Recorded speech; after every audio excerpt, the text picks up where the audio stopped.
नमस्कार, आप देख रहे हैं जनलोक इंडिया टाइम्स। खादी और ग्रामोद्योग कमीशन के चेयरमैन रहे विनय सक्सेना को दिल्ली का एलजी चुना गया है। दिल्ली के नए एलजी विनय कुमार सक्सेना के शपथ ग्रहण समारोह में कुर्सी के लिए अजीबोगरीब एक बकाया सामने आया।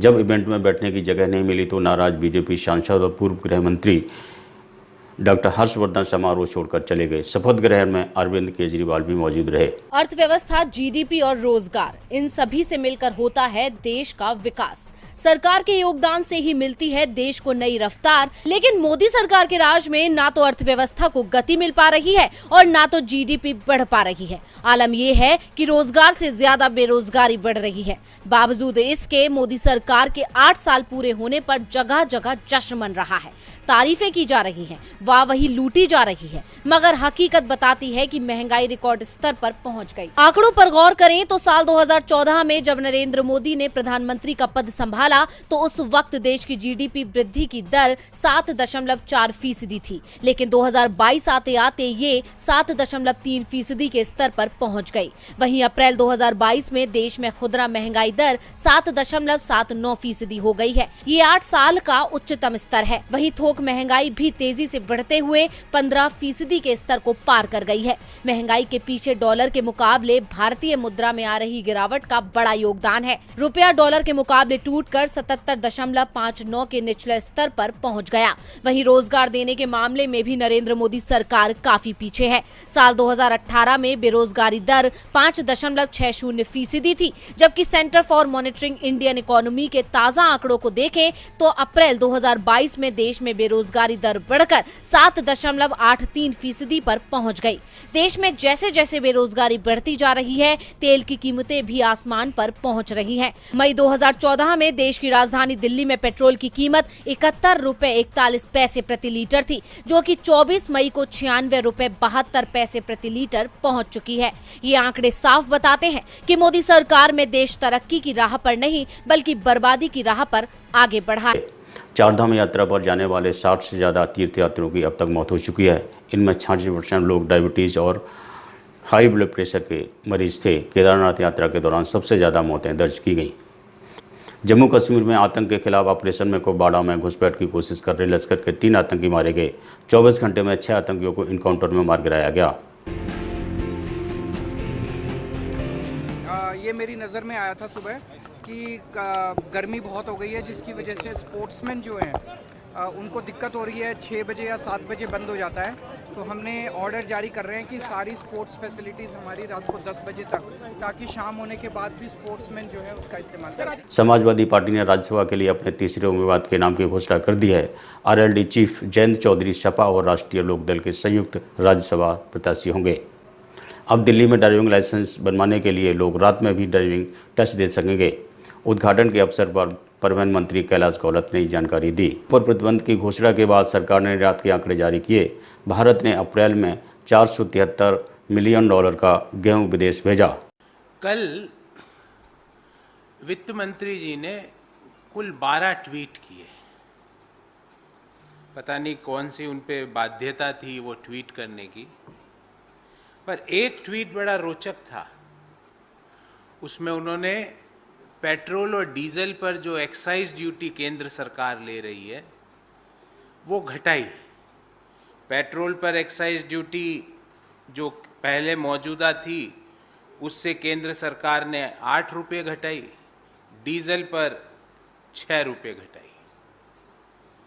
अब हमारा एक कैलकुलेशन हमने किया है और आपको वो कैलकुलेशन मैं ज़रूर दूंगा।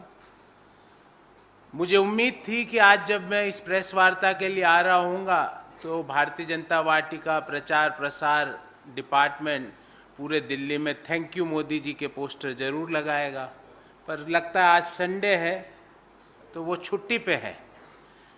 तो उन थैंक यू मोदी जी वाले लोगों से मैं ये पूछना चाहता हूँ, ये कौन सा गणित है कि आप पहले पिछले 60 दिनों में पेट्रोल के दाम 10 रुपये बढ़ा दो और फिर पेट्रोल के ऊपर एक्साइज ड्यूटी आप 8 रुपये घटा दो।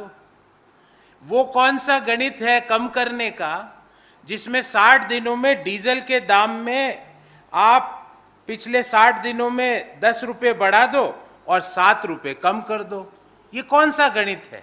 यूपी विधानसभा में आज राज्य वित्त मंत्री सुरेश खन्ना ने सदन में प्रदेश का बजट पेश किया।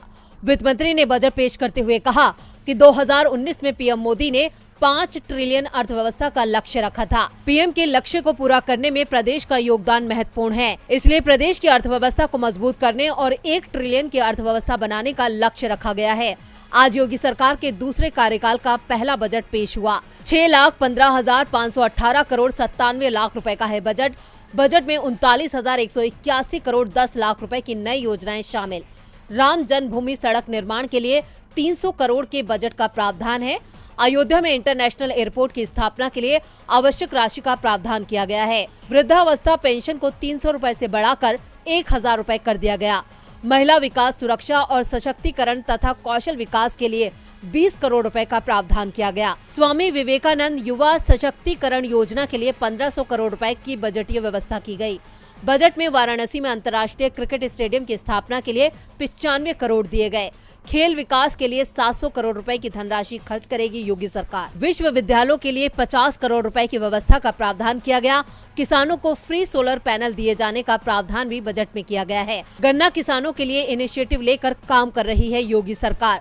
महाकुंभ के लिए प्रयागराज कुंभ को यूनिक इवेंट बनाने के लिए बजट का खास प्रावधान किया गया है। बजट की तारीफ करते हुए सीएम योगी ने इसे जनता से जुड़ा बजट करार दिया है और कहा है कि बजट में सभी वर्गों का ध्यान रखा गया है। तो वहीं विपक्ष ने इस बजट को निराश करने वाला बताया। सपा प्रमुख अखिलेश यादव ने कहा कि ये बजट नहीं बंटवारा है। आज बजट पेश हुआ है, अभी इस पर चर्चा होना बाकी है। विपक्ष एक बार फिर बजट को लेकर योगी सरकार की मुश्किलें बढ़ा सकता है, क्योंकि बजट में महंगाई के बोझ से दबी जनता को कोई राहत नहीं दी गई है। वहीं सपा प्रमुख ने इस बजट को आम जनता के विपरीत बताया है। देश में महिलाओं की स्थिति को लेकर झूठ बोलती है भाजपा सरकार। झूठे हैं देश में महिला सशक्तिकरण से जुड़े भाजपा सरकार के सारे दावे।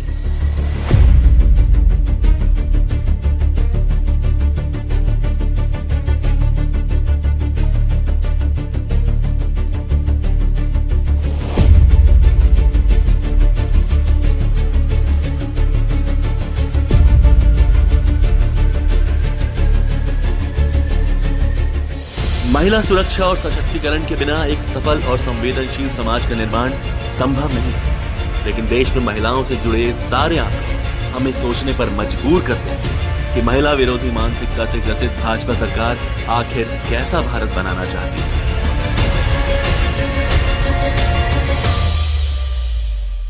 नमस्कार, देखते रहिए जन लोक इंडिया टाइम्स।